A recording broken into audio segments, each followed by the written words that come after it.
Passion Week, a short story written and narrated by Anton Elin.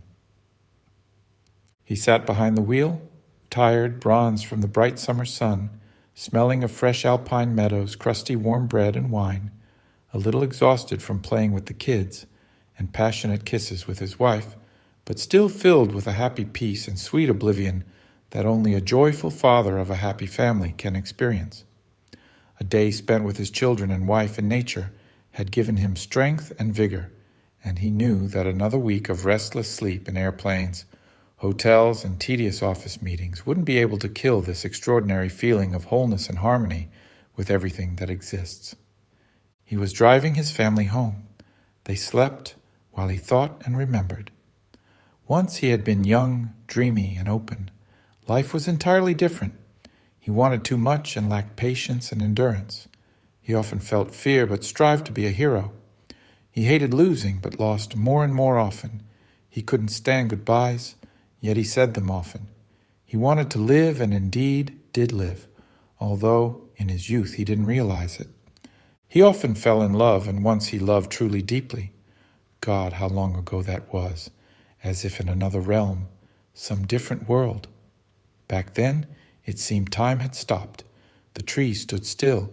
The world held its breath. The heavens opened, and a radiant light illuminated the tired earth from the cold snow. That's when that wonderful spring arrived, warm and tender, full of gentleness and fragrant flowers. That girl was older than him, and he hesitated for a long time to dare to confess his feelings. He suffered, knowing in advance that it wouldn't work out, that he wouldn't be understood, but he was understood. He trembled, and she saw it. But what did she think? He would never know. It was already late. The night had cooled the day, but his feelings burned ever stronger. They walked side by side, holding hands for some reason. Then she just understood everything, and she got scared. They hugged and couldn't come to their senses for a long time. The mystical patriarch's ponds, the ever-busy garden ring, a series of inexplicable coincidences, the first kiss, all blended into one tangled ball of unearthly experiences. And the whole following week up to Easter, this amazing, passionate week, seemed to fall out of the hectic life of the capital, disappearing forever. He forgot about everything in the world, waking from a lazy nap, feeling alive at last, stopped getting annoyed and sad over trifles. He flew on wings and gave flowers, reveled in poetry, and dreamed of a bright future.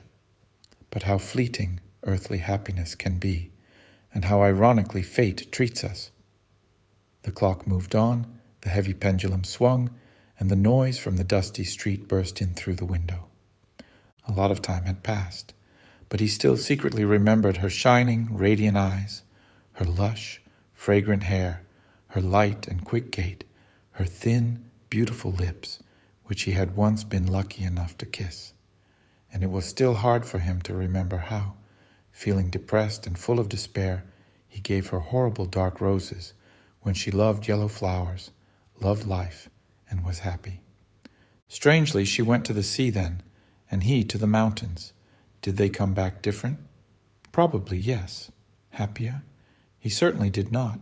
Wiser, calmer, perhaps even more callous, but sad, tired, and focused. And still, why did this happen in his life, he thought, gripping the steering wheel tighter? Why didn't they stay together? Why did this story have no continuation? Yes, she didn't love him as much, but she felt good with him. Yes, she feared for her future children, for her family happiness, but he was so sure he could give her all that. Where did this confidence come from in him, a young, inexperienced, but daring, strong, and wildly imaginative person?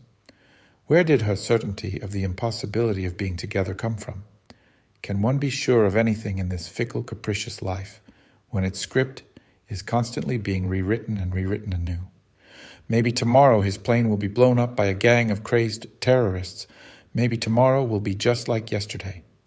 No one knows and cannot know. All one can know is that today is a wonderful day, that it was warm, the birds sang, and the lilacs smelled sweet. He was with a loved one in a marvelous fairy tale land, and his heart joyfully beat with happiness and tenderness. And tomorrow? Well, who cares what tomorrow will bring? Tomorrow may never come, but today will remain forever. The car silently turned off the highway and swiftly headed through the dark thicket. Just a little more, and they would be home.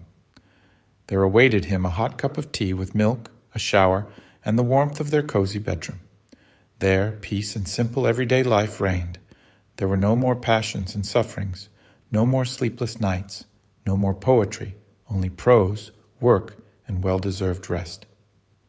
The radio played softly, and suddenly he heard a familiar melody.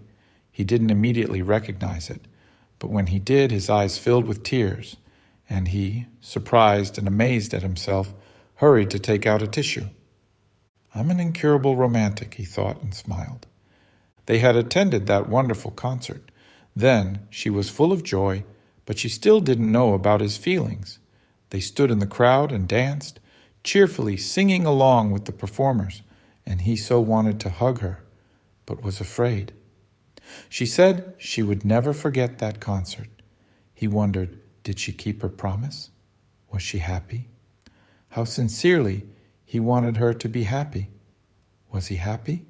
Yes, but it was a different kind of happiness.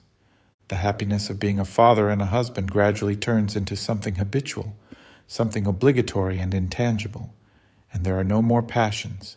Their place is taken by simple joy of observation. The joy of seeing your children laugh, of seeing your wife's face light up with happiness as she holds her newborn baby for the first time. The joy of standing in a church and watching your son or daughter get married. Yes, joy, but also sorrow if someone falls ill or is simply sad. Love, like life, is changeable. It flows in our veins, shimmering and shining with a soft light, giving life and sanctifying our actions, sometimes teasing, being capricious and demanding too much.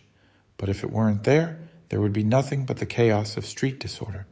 And there's no need to be sad that it leaves, because it doesn't leave, but only hides very deep, reminding us of itself from time to time, tenderly taking us by the hand and leading us to the airy valleys of eternal universal peace. She woke up, looked at him, and gently wiped the tear from his face. "Why are you crying?" she asked thoughtfully. "I'm happy." She inhaled the scent of fresh yellow alpine flowers he had picked for her the day before, and, hugging him, whispered softly, "Me too."